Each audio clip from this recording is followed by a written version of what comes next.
Kmalu bo eno leto, kar smo prvič predstavili cilje tega našega gibanja Povežimo Slovenijo s prvimi strankami, Zelenimi Slovenije, Ljudsko stranko, Slovensko ljudsko stranko in seveda to je bil ta prvi začetek.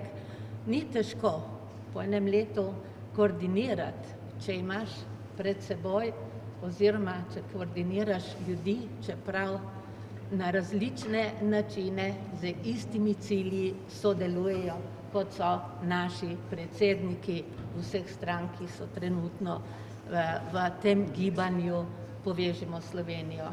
In ker smo odprti tako na levo sredino kot na desno sredino, pričakujemo, da se nam bodo še pridružile kakšne stranke, kar bi bilo samo dobro za Slovenijo.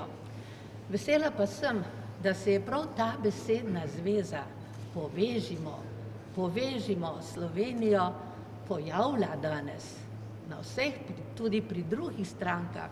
Dnevno slišimo pri kakšni stranki, kako se je treba povezovati. Mislim, da smo dali to kodo, to mantro v ta slovenski prostor in to je tudi prav. Če bomo sodelovali skupaj, če se bomo povezovali, če bomo imeli skupne nacionalne cilje, potem bomo res izboljšali življenje nas vseh državljank in državljanov. In to je naš cilj. Tega koordinacije sem se jaz učila, to sem imela pred seboj učitelje in učiteljice, ki so predstavljale kot so bile tisto zdravo jedro, kot so danes naši predsedniki strank.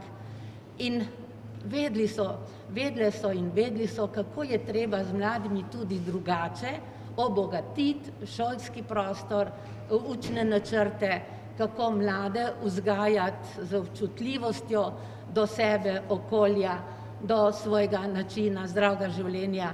In danes, pred par dnevi sem prebrala en krasen članek, Osnovna šola Gornja Radgona, na kakšen način v bistvu poglabljajo in gradijo to družbeno in okoljsko odgovornost v ekošoli. To je ena izmed primerov, ki v bistvu pomagajo nam vsem graditi sodelovanje in povezovanje. Mi odrasli moramo včasih tudi otroke poslušati in bomo zmogli in bomo zmagali.